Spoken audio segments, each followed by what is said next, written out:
Chapter 1, Introduction. First, 1.1, Background of Study. Height is an important body measurement used in daily life, healthcare, and sports. However, it is not always to measure height, especially for people who have disabilities such as elderly people, injured people, or people with body part problems. For this case, arm span is very useful for making things easier. First thing first, arm span is known as the length from the tip of one middle finger to the tip of one other when both arms are stretched out to the sides. This is because both arm span and height depend on body growth. Hence, they are often related to each other. Knowing the relationship between arm span and height is quite useful in daily life. For example, in hospitals, arm span can be used to estimate a person's height when direct measurement is not possible. In sport, it helps coaches understand body size, and from that, they can choose suitable training for the students. This study is quantitative because it involves numerical measurements of arm span and height.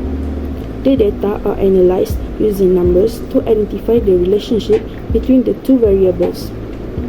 In this assignment, we are going to discuss and show the measurements of study in a class using the relationship of arm span and height. How arm span can affect and influence the student's height by using statistical investigation as a way to understand more about this concept. 1.2 Objectives of the study. First, to identify the shape of distribution by using a histogram.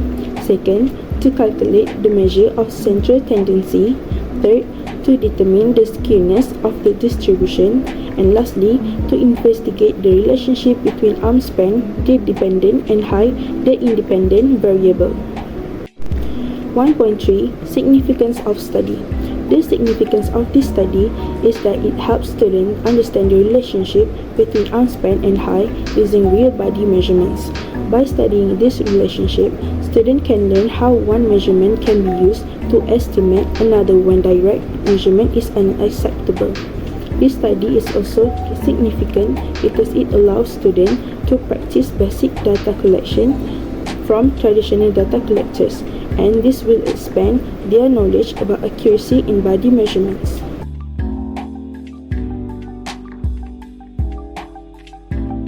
Data description. The following table shows the height and arm spans of all students in class gathered from a set of secondary data. 2.2 Graphical techniques. Graphical techniques are used to visualize the present data obtained to identify the distribution. First is histogram. Histogram used to identify the symmetrical shape of the data, and the value of mean, median, and mode can give some idea about the shape of frequency curve. Second is scatter plot. Scatter plot used to show the relationship between height and arm span. It helps us to see the patterns or correlations in this data. 2.3 Numerical techniques. We use 5 numerical techniques for this data. First is measures of tendency, mean, median, and mode. Second is measures of position, first quartile, third quartile, and skewness. Third is measures of dispersion, variance, and standard deviation. Fourth is correlation, Pearson product, moment correlation, and coefficient of determination. And the last one is regression, which is simple linear line. And this is the formula for all the numerical techniques.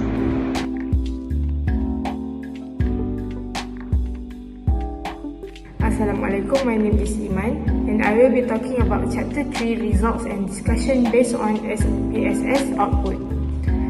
The histogram shape of the distribution is skewed to the left, as we can see from the output.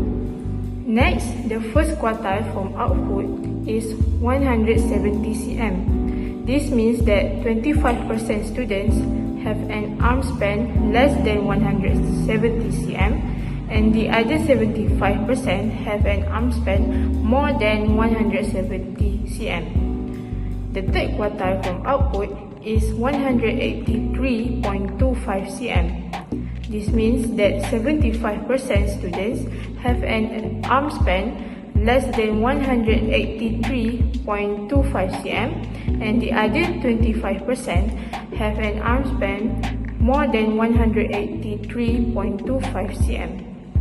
From output, the skewness is negative 0.714. When skewness is negative value, the distribution is skewed to the left.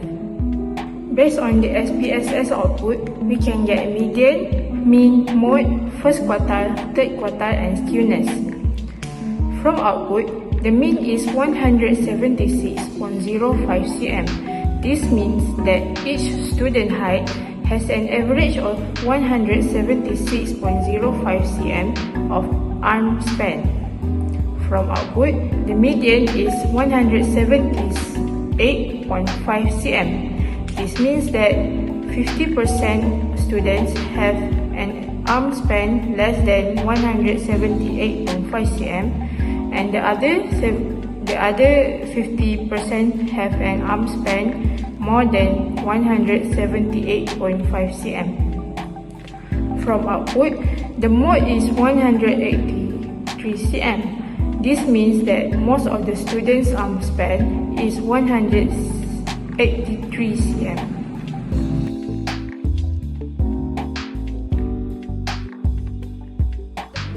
For the conclusion, the study was conducted to examine the relationship between height and arm span among students. Based on the statistical analysis, the result shows that there is a strong positive relationship between height and arm span. The Pearson correlation coefficient obtained is 0.924, which shows that there is a strong positive correlation between two variables. The coefficient of determination is 0.853, meaning that there is 85.3% of the variation in arm span can be explained by height. The scatter plot also supports this result, as it shows that the arm span increases as height increases. The estimated regression line is y equals to negative 13.411 plus 1.090x, which means for that every 1 cm increases in height, the arm span increases about 1.090 centimeters. Overall, the objective of this study was successfully achieved, and the result shows that arm span can be used as a reliable indicator to estimate height. For future research, it is recommended to use a larger sample size to obtain more accurate results. Second, standardized measurement methods should also be applied to ensure consistency in data collection. In addition, Pearson correlation coefficient and simple linear regression analysis can be used to help estimate height using arm span more effectively.